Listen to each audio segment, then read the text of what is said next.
बिस्मिल्लाहिर्रहमानिर्रहीम। प्रोग्राम एतराज़ है के साथ मैं हूं अनीका निसार। नाज़रीन, 11 नशिस्तें, 26 उम्मीदवार, ये है केपीके के अंदर सेनेट की सूरत हाल। और ये सूरत हाल इसलिए ज्यादा इंटरेस्टिंग होती चली जा रही है कि वो पाकिस्तान तहरीक इंसाफ जो हर मैदान में कहती थी कि हम हुकूमत के साथ एड़ी चोटी का जोर लगाकर लड़ेंगे, अब इस टाइम पर वो कुछ मामलात को तय करने पे आई है। लेकिन मामलात तो तब तय होंगे जब आपसी मामलात तय हो पाएंगे। अभी तक कोई आपसी मामलात भी तय नहीं हो पाए। इस टाइम पर भी पाकिस्तान तहरीक की एक इंपॉर्टेंट मीटिंग चल रही है जहां ये डिसाइड होना है कि आखिर उस शख्स को, जिस शख्स के लिए ये सारा प्रॉब्लम हुआ है, उनको टिकट मिलेगा या नहीं मिलेगा। मैं इरफान सलीम साहब की बात कर रही हूं। पाकिस्तान तहरीक इंसाफ की तरफ से 2 लिस्टें आई। उन दोनों लिस्टों के अंदर से एक लिस्ट जो 15 जुलाई को आई, उस 15 जुलाई की लिस्ट के अंदर इरफान सलीम साहब का नाम है। बशमूल उनके तकरीबन 5 लोग ऐसे हैं जिनका नाम है जनरल सीट्स के ऊपर और टेक्नोक्रेट सीट्स के ऊपर 2 लोगों का नाम है, जिसके अंदर नूरुल हक कादरी और आजम खान सवाती हैं।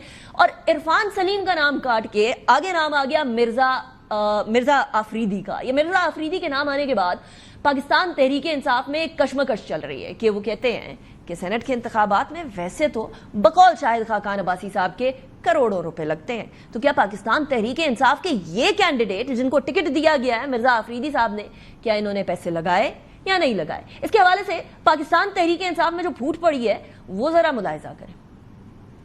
पाकिस्तान तहरीक इंसाफ के तमाम कारकुनान के लिए एक तशवीश की बात यह, बैरिस्टर साहब साहब जब जेल से निकलते हैं तो वो जो लिस्ट पेश करते हैं उसमें इरफान सलीम नहीं। जो आज हम यहाँ बैठे हैं, हम उन्हीं लोगों के, उन्हीं चेहरों के खिलाफ बैठे हैं जिन्होंने पार्टी को भी धोखा दिया, पॉलिटिकल कमेटी को भी धोखा दिया और साथ साथ हमें भी धोखा दे रहे हैं। हमारे कारकुनों के कैंडिडेट इरफान सलीम को बाकायदा धमकियां मिलना शुरू हो गई कि जी आप अपने कागजात जो है वो वापस करें। हम अपनी पार्टी में भी इंसाफ लाने के लिए रेड जोन सीएम हाउस के सामने जा सकते हैं। बिलफर्ज ये हमारा मुतालबा नहीं माना जाता, हमने ये फैसला किया है कि इलेक्शन वाले दिन हम सूबाई असेंबली का घेराव करेंगे, ना किसी एमपीए को अंदर जाने देंगे, ना वो इलेक्शन होने देंगे। ये हमारा क्लियर कट मैसेज है, ये धमकी नहीं है जी। हमें ये अभी तक पता नहीं चल रहा है कि आया ऐसी कौन सी मखलूक है कि जो इमरान खान के पास गए, जो लिस्ट है ना बाहर आई है बिल्कुल और बरक्स लिस्ट थी।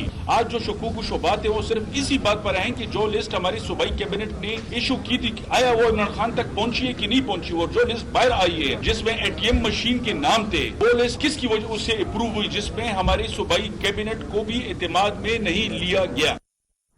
अब इस सूरत हाल के अलावा दूसरी तरफ अपोजिशन, जो केपीके की अपोजिशन है लेकिन फेडरल में हुकूमत है, वो ये कह रही है कि सेनेट के अंदर मामलात को किसी न किसी तरीके से हल कर लेंगे। चेयरमैन सेनेट यूसुफ रजा गिलानी साहब कहते हैं कि हम चाहते हैं कि जिस तरीके से बाकी सूबों के अंदर बिला मुकाबला मामलात हुए, आपस में डिसाइड कर लिया गया कि आपके इतने और हमारे इतने, उस हिसाब से हम चाहते हैं कि केपीके के अंदर भी यही सूरत हाल हो। सुने जरा।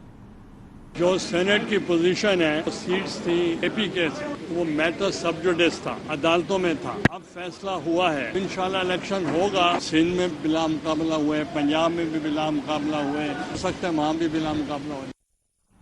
अब बिला मुकाबला हो या ना हो, जो फहरिस्त सामने आई है दूसरी तरफ से, यानी हुकूमत, फेडरल गवर्नमेंट और कोalition की तरफ से, वहां तलहा महमूद हैं पीपीपी के जो जनरल नशिस्त पे होंगे, मौलाना अताउल हक हैं जेयूआई के, नियाज अहमद हैं मुस्लिम लीग नून के, खवातीन नशिस्त में रुबीना खालिद साहब हैं पीपल्स पार्टी की, टेक्नोक्रेट में दिलावर खान है जेयूआई के। सो ये इस टाइम पर 5 जो नशिस्तें हैं वो केपीके की अपोजिशन की तरफ जाएंगी और बाकी जो 6-7 है वो हुकूमत की तरफ जाएंगी। लेकिन मामला एक और है। मैं कुछ लोगों से बात कर रही थी प्रोग्राम करने से पहले अपने सोर्सेज से, मुख्तलिफ जमातों के, तो 2 नामों के ऊपर मामला अटकता हुआ नजर आ रहा है कि शायद ये बिला मुकाबला होना पॉसिबल नहीं हो सकेगा। और वो 2 नाम जो मुझे बताए गए वो आसिफ रफीक और वकार अहमद काजी का है कि ये इंडिपेंडेंटली लड़ रहे हैं, ये शायद अपने कागजात को किसी तरीके से विड्रॉ नहीं करेंगे, तो किसी तरीके से भी बिला मुकाबला वाला सिचुएशन डेवलप होती हुई नहीं नजर आ रही है। और उस हवाले से जो खदशात हैं वो कोई 8 फरवरी से जाकर मिलते हुए नजर आ रहे हैं। क्या ऐसा है या नहीं है, और केपीके में क्या सिचुएशन होगी, इस हवाले से बात करेंगे। लेकिन केपीके ही करप्शन के चर्चे वफाकी हुकूमत में सुनाई देने लगे हैं। इंफॉर्मेशन एंड ब्रॉडकास्ट के मिनिस्टर अतातार क्या कह रहे हैं, सुने जरा। खैबर पख्तूनख्वा के अंदर जो मामला चल रहे हैं और जिस तरीके से हुकूमत चलाई जा रही है, ना अहली की एक इंतहा है, करप्शन, मिसमैनेजमेंट। आप जो बेचारे सवात, दरियाए सवात में सयाहत थे उनको तो बचा नहीं सके, और हालात ये हैं कि करप्शन के मार लगे। अब ये करप्शन की बात वफाकी हुकूमत केपीके और केपीके हुकूमत वफाक पे कर रही है। अगर एक दूसरे का एहतसाब ही कर लें تو شاید کرپشن یہاں ختم ہو جائے, آئیڈیل سچویشن ہو جائے, لیکن ایسا کچھ ہونے نہیں والا. Let's see. لیکن اس ٹائم پر جو جے یو آئی ہے وہ سب سے زیادہ کلیدی کردار ادا کر رہی ہے. اس لیے کلیدی کردار ادا کر رہی ہے کیونکہ جو کولیشن پارٹنرز تھے, پیپلز پارٹی اور پی ایم ایل این, وہ تو ریچ آؤٹ کر ہی رہی تھی جے یو آئی کو کہ آئیے آپ ہمارے ساتھ مل کر فہرست دیں, اور فہرست آئی بھی. لیکن اب مزے کی بات یہ ہے کہ وہ پی ٹی آئی جس نے تابڑ توڑ حملے کیے, نان سٹاپ حملے کیے, 26ویں آئینی ترمیم میں ساتھ بیٹھنے کے بعد ایک بار پھر ساری توپوں کا رخ جے یو آئی کی طرف کر دیا.